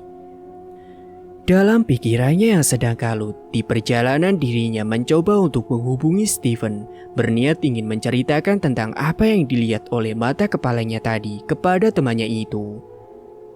2 hari yang lalu saat di rumah sakit setelah menyelesaikan tugasnya, dia melihat ranjang Steven sudah kosong. Dirinya juga tidak menemukan Clara beserta 2 orang yang merupakan anggota keluarga dari Agatha di sana. Dia diberitahu oleh pihak rumah sakit bahwa Steven beserta yang lain kala itu tengah keluar dari rumah sakit. Entah tujuannya kemana mereka kurang tahu. Dirinya beranggapan mungkin saja mereka sedang mengantarkan Steven pulang ke apartemennya. Maka dari itu, dia memutuskan untuk menelponnya sekaligus menjenguknya ke sana. "Iya Andre, ada apa?" Suara sautan Steven dari seberang sana. "Gue ke apartemen lu ya, ada yang mau gue ceritain soalnya." "Ke apartemen? Mau ngapain?" Lo bukannya udah sembuh? Kirain lo pulang ke apartemen." "Iya gue emang udah sembuh, tapi gue gak di apartemen. Gue lagi di rumah sakit sekarang." "Ke rumah sakit? Lo udah balik kerja lagi? Kan lo baru sembuh, Steve." "Direm dulu kalau ngomong, jangan asal nyerocos saja. Mamanya Clara meninggal, Dre." Tutur Steven yang memberikan kabar duka itu padanya. Mendengar ucapan Steven, Andre nampak syok. Dirinya pun memberhentikan mobilnya secara mendadak. "Innalillahi, kapan itu Steve?" "Semalam, Dre. Makanya gue di sini untuk nemenin Clara karena jenazah mamanya saat ini sedang diotopsi dan ditangani oleh dokter forensik," jelasnya kepada Andre. "Lah, ngapain Steve? Kok harus pakai proses otopsi segala?" Dia nampak heran dengan penuturan dari Steven. "Iya, Andre. Karena menurut pihak kepolisian, kematiannya itu tidak wajar. Gini deh, mending lo cepetan nyusul ke sini, soalnya ribet kalau diceritain lewat telepon," celetuk Steven dari seberang sana. "Oke, ya udah kalau gitu, gue ke sana sekarang." Kemudian percakapan telepon itu pun ditutup. Kini dirinya harus berputar arah dan mengurungkan niatnya untuk ke apartemen Steven karena temannya itu ternyata sedang berada di rumah sakit bersama dengan Clara. Untuk mengetahui lebih lanjut tentang informasi yang disampaikan Steven mengenai kasus kematian tak wajar yang menimpa orang tua tunggal Clara dan mengapa jasad itu sampai harus diotopsi, sekalian saja mumpung ada waktu luang bersama temannya itu, dirinya juga berniat untuk menceritakan tentang kedekatan hubungan di antara Dimas dan Marissa yang menurutnya terkesan mencurigakan, seperti ada udang yang tengah bersembunyi di balik batu. Singkatnya, saat mobil Andre sudah berada di lobi rumah sakit, langsung saja lelaki itu turun dan menyerahkan kunci mobilnya kepada satpam yang bertugas untuk meminta tolong memarkirkannya. Nampak teman seprofesinya itu tengah berdiri menunggunya di tempat yang sama. Langsung saja mereka berjalan bersama menuju kantin rumah sakit untuk membicarakan percakapan yang sempat mereka tertunda saat ditelepon tadi. Steven melihat jam yang melingkar di pergelangan tangannya. Waktu rupanya terus berjalan mengikuti arah berputarnya dunia. Sudah memasuki pukul 8 pagi, padahal baru semalam kejadian tak terduga itu terjadi di depan matanya. Tak terasa, hampir banyaknya masalah yang harus dipecahkan. Lelaki itu sampai mengabaikan jam istirahatnya sendiri. Terlihat dua kelopaknya yang menghitam seperti mata panda. Wajahnya pun juga lesu. Ditambah lagi penampilan yang biasanya selalu rapi, kini nampak terlihat acak adul tidak terurus. Dia kemudian mencari tempat yang nyaman untuk mengobrol. Kebetulan pagi itu, beberapa kedai kantin masih belum ada yang buka. Jadi dirinya bersama dengan Andre memutuskan untuk nongkrong di kursi kayu baja yang tersedia di salah satu kedai yang buka 24 jam itu. Mungkin agak berbeda dengan kondisi kantin yang lainnya yang nampak terlihat rapi dan bersih. Tapi mau bagaimana lagi, hanya itu satu-satunya kedai yang masih buka di sana. Langsung saja dirinya memesan 2 cangkir kopi hitam untuk melawan rasa kantuknya itu. Andre menatap lelaki yang duduk tepat di hadapannya tersebut. Dipandanginya wajah layu temannya itu.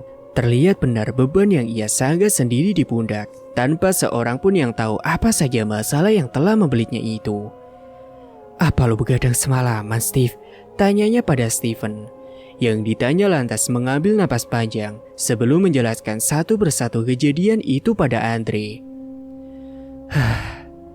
"Gimana gue bisa tidur, Andre? Sedangkan hati gue kacau balau." Dia nampak memijat-mijat keningnya dengan menyangga satu tangannya di atas meja. "Maksudmu, apa yang kau bahas saat ini mengenai kematian tak wajar yang menimpa orang tua Clara?" tanyanya semakin penasaran. Andre menatapnya dengan wajah serius. Kedua telinganya terbuka lebar dan siap untuk mendengar kabar juga informasi yang akan temannya itu sampaikan padanya. "Iya, termasuk itu juga, Andre." Sebentar. Gue masih gak paham, Steve.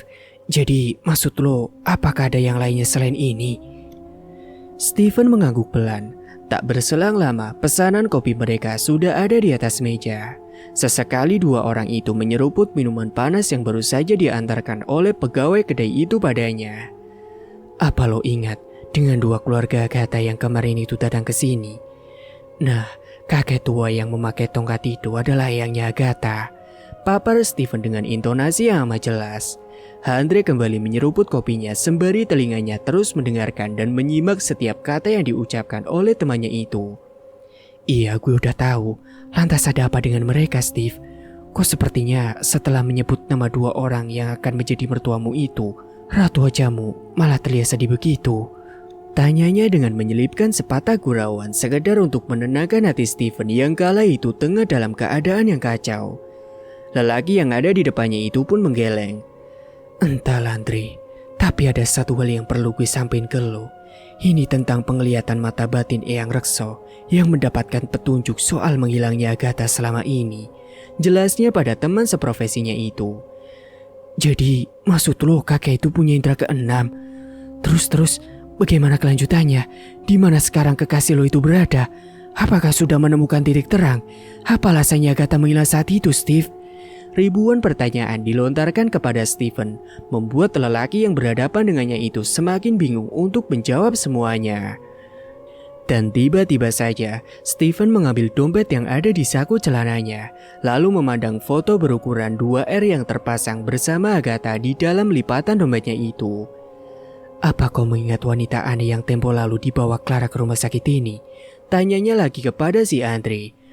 "Wanita yang bawa Miss itu ya? Memangnya kenapa, Steve?" Dirinya merasa heran mengapa Steven tiba-tiba mempertanyakannya. Padahal asal-usul wanita itu juga tidak jelas. Di samping itu mereka juga tidak saling kenal. Kemudian Steven menghela napasnya.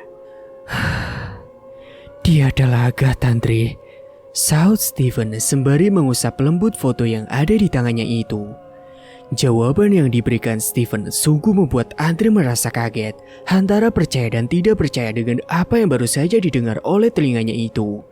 Kemudian dia mengingatkannya kembali bahwa tempo itu, wanita yang dimaksud oleh mereka kala itu memang dalam keadaan tengah menggunakan masker, sehingga hanya terlihat sebagian dari seluruh wajahnya.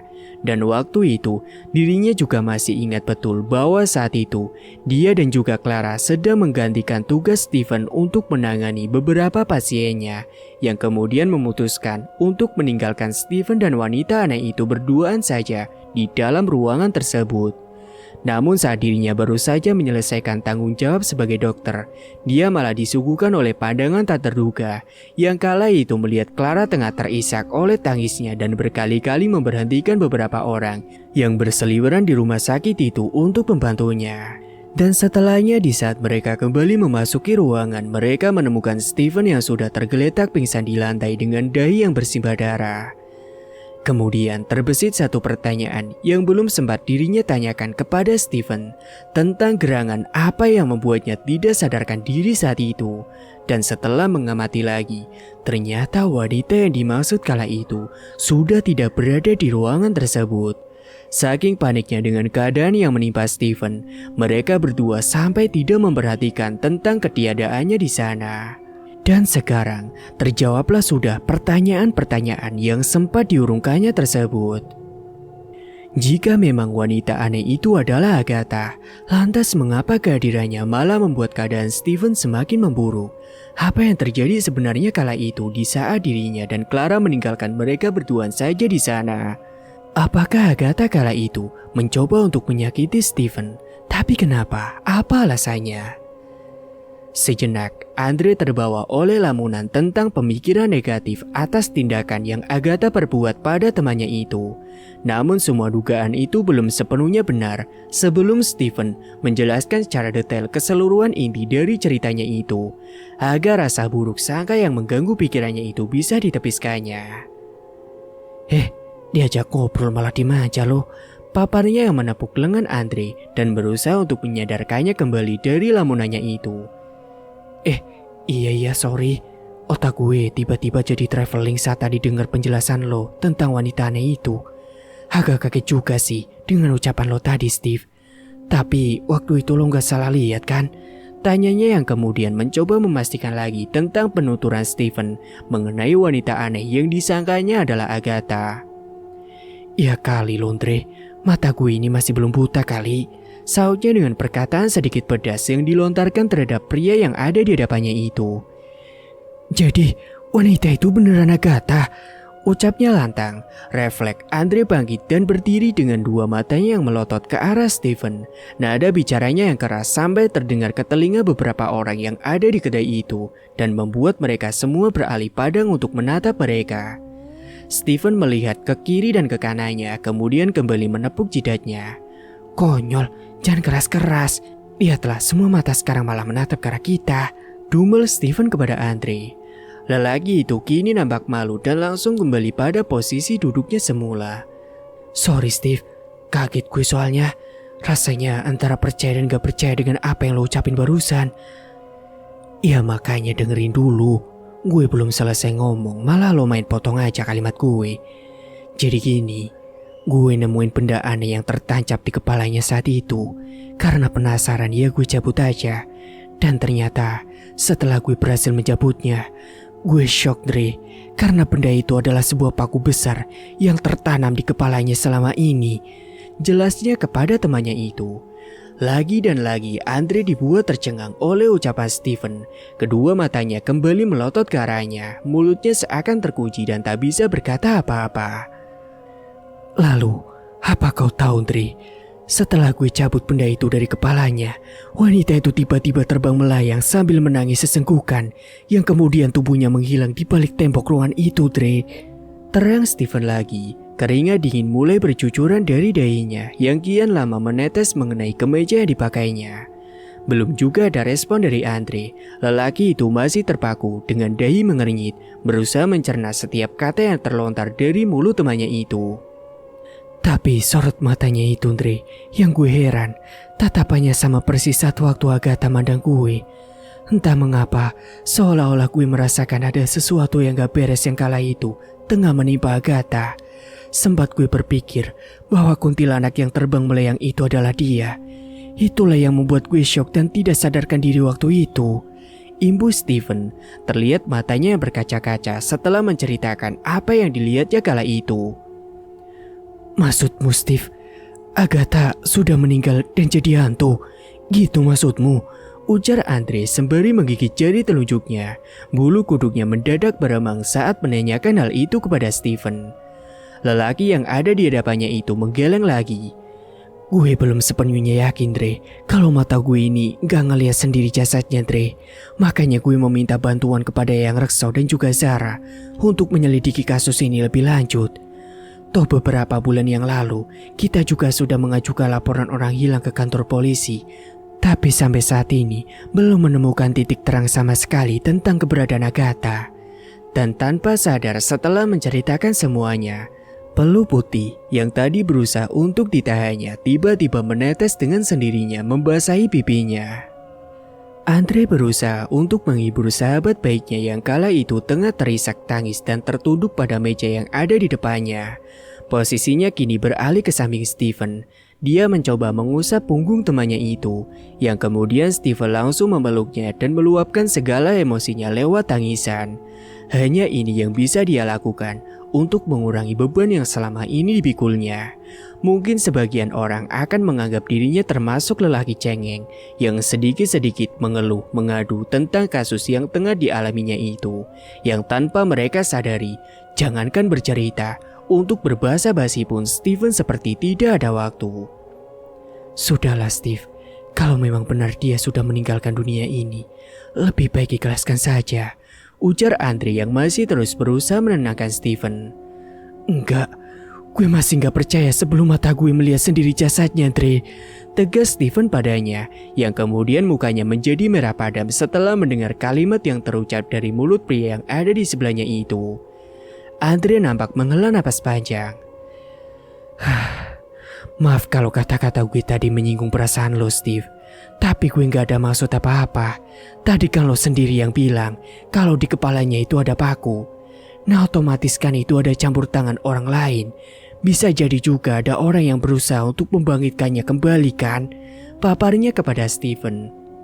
Stephen kembali melirik Andre setelah apa yang baru saja temannya itu katakan padanya. Yang lo katakan ada benarnya, Andre. Dan gue juga udah curiga sama orang itu, timpal Stephen yang menanggapi ucapan Andre. Jadi maksud lo udah tahu orangnya, Steve? Siapa dia, Steve? Tanya Andre penasaran. Percuma, meskipun gue tahu, tapi orang itu udah duluan ninggalin dunia ini untuk selamanya, tuturnya pada Andre.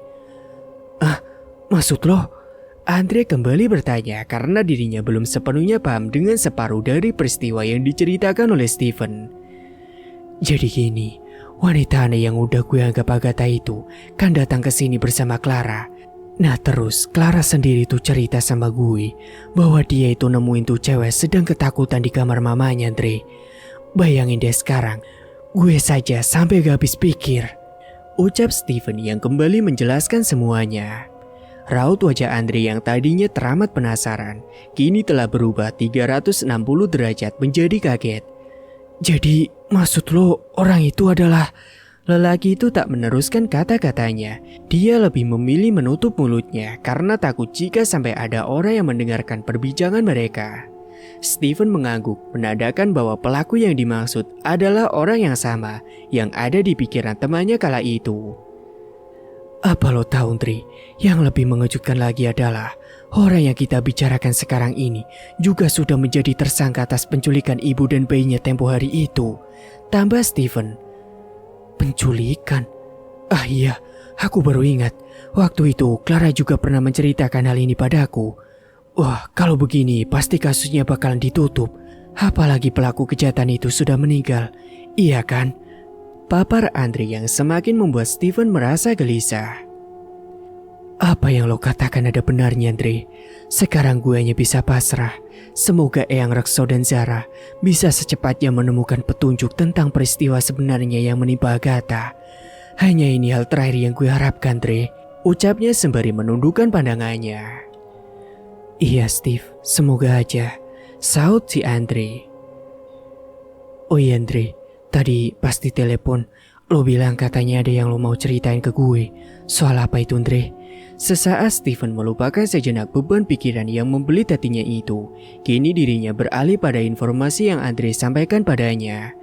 Wajah Andre mendadak berubah menjadi muram dan masam. Nampaknya dirinya juga butuh untuk disemangati. Dia pun lalu menghela napasnya. Sebenarnya gue males untuk nyeritain ini semua ke lo, Steve. Entahlah, antara malu pada diri sendiri atau karena terdesak oleh keadaan, ujarnya pada Steven. Dalam dua hal yang disebutkan di atas itu semua termasuk beda tipis baginya. Ya, kalau gitu lo kan bisa langsung fokus ke intinya saja, Andre. Anggap aja itu cuplikan dari seluruh kejadian yang ingin lo ceritain ke gue, jelas Steven. Begini Steve, pagi tadi gue gak sengaja papasan sama Dimas dan Marisa. Mereka sedang berboncengan naik motor. Oh, jadi intinya lo cemburu sama Dimas, gitu Andre? Belum selesai menjelaskan, Steven dengan sengaja memotong kalimatnya, seolah kata-katanya itu tengah meledeknya, karena saat ini temannya itu sedang dilanda perasaan cemburu. Andre nampak salah tingkah mendengar ucapan Steven. Tak bisa dipungkiri, walau memang dirinya sakit melihat kedekatan mereka berdua. Namun dalam lubuk hati yang paling dalam, dirinya masih menyimpan hati dan perasaannya untuk Marisa. Dengerin dulu Steve, ujarnya yang menepuk lengan Steven. Gue mutusin untuk ngikutin mereka berdua, dan ternyata dugaanku ini benar. Mereka tengah terpergok menyewa penginapan di tempat yang terbilang cukup kumuh. Gue sampai gak habis pikir aja dengan ulah mereka berdua. Mereka berdua juga termasuk abdi negara kan? Harusnya mereka bisa memberikan contoh yang baik dong, bukannya malah bertindak tak senonoh begitu. Lanjut Andre, kali ini dirinya nampak mengomel tak jelas dan turut geram dengan tindakan yang mereka perbuat pagi tadi. Steven mengernyitkan dahi setelah mendengarkan penuturan yang dilontarkan oleh Andre. Wah, gue gak tahu harus menanggapi kayak gimana cerita lo, Andre. Soalnya semua yang lo ceritain itu kan termasuk di luar jam kerja. Yang penting mereka berdua gak mengabaikan tugasnya aja sih sebagai seorang dokter dan juga suster di rumah sakit ini. Mungkin lo hanya terlalu berlebihan kepada mereka deh. Atau mungkin hati lo terbawa suasana aja saat melihat mereka berdua berdekatan. Bukannya memberikan kritikan, Steven malah terus saja memojokkannya dengan alasan perasaan suka yang masih dimilikinya kala itu. Sudahlah, percuma juga aku menceritakan semua ini. Tahu ujung-ujungnya lo malah ngeledekin gue terus dari tadi, saut Andre. Intonasinya terlihat sedikit ketus terhadap Steven. Raut wajah kesal pun mulai ditunjukkannya. Sorry. Inilah yang gue tunggu dari tadi. Ekspresi wajah lo yang kayak kebakaran jenggot gini nih. Tidak lucu banget, ejek Steven disertai gelak tawa di bibirnya. Masih sempet-sempetnya lo Steve. Memang lo gak ngerasa aneh ya dengan sikap mereka berdua, seru temannya itu. Steven pun menghentikan candaannya. Kini dirinya dibuat terkejut oleh pertanyaan yang dilontarkan oleh Andre. Sejenak dia terdiam dan nampak tengah berusaha mengingat sesuatu. Sikap aneh mereka berdua ya? Iya benar ada. Tiba-tiba Steven meninggikan volume suaranya sehingga membuat lelaki yang ada di sebelahnya itu menjadi kaget.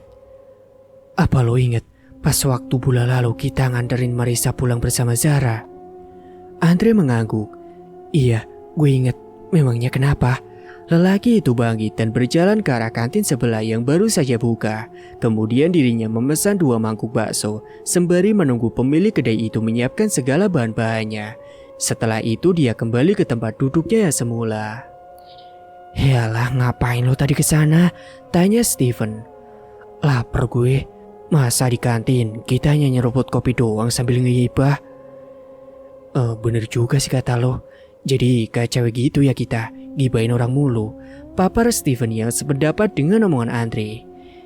Ya udah kalau gitu lanjutin aja cerita lo yang tadi. Jangan nanggung-nanggung kalau cerita. Gue paling benci dengan yang namanya rasa penasaran, celetuk Andre kepada Steven. Oke, jadi gini Andre. Pas waktu itu, Zara bilang sama gue bahwa dia mau nunjukin sesuatu gitulah. Tapi ini masih ada hubungannya dengan hal gaib. Lo kan tahu sendiri dia punya kepekaan batin yang luar biasa. Nah, Zara narik-narik tangan gue dan bawa gue ke suatu tempat di mana di situ katanya ada pesan yang ditulis khusus untuk gue. Tapi pas gue sama dia tiba di sana, mata gue gak menemukan apa-apa. Seperti yang Zara bilang ke gue tadi. Lantas pas gue lanjut buat kerja, Zara gak sengaja melihat Marisa malam-malam keluar sambil membawa ember. Sedangkan tugas ngepel dan nyapukan udah ada cleaning service. Nah, si Zara ini penasaran dong tentang gelagat Marisa yang aneh. Dia pun berinisiatif ngikutin Marisa dari belakang sampai ke pintu toilet umum yang ada di ujung lorong rumah sakit ini. Menurut penuturan Zara sih, yang di dalam ember itu bukan air, tapi semacam kayak genangan darah gitulah pokoknya. Jelas Steven yang menceritakan kejadian itu secara detail kepada Andre. Dan lo percaya gitu aja dengan apa yang diucapin anak kecil itu, Steve? Saut Andre. Kali ini kata-kata Andre terdengar sedikit pedas, seperti tengah mengejek kemampuan yang dimiliki oleh Zara. Maksud lo, Dre, anak kecil kayak Zara mana bisa bohong. Hatinya itu masih polos dan suci. Apalagi dia kan juga punya kemampuan yang gak dimiliki orang lain. Balas Steven yang mencoba meyakinkannya kembali. Bukan itu aja, Andre. Gue juga sempat ketemu Dimas pas mau ambil wudhu. Lah pas waktu itu, dia gak sengaja ngejatuhin satu benda yang di ujungnya itu kayak ada bekas darah yang udah mengering gitu loh. Tutur Steven kembali. Mendengar semua yang diceritakan oleh temannya itu, Andre nampak terdiam. Mulutnya seakan tidak bisa berkata apa-apa lagi. Mungkinkah Marisa dan Dimas punya satu rahasia yang tidak mereka ketahui? Tapi rahasia apakah itu? Apa yang sebenarnya Marimas dan Dimas sembunyikan dari mereka?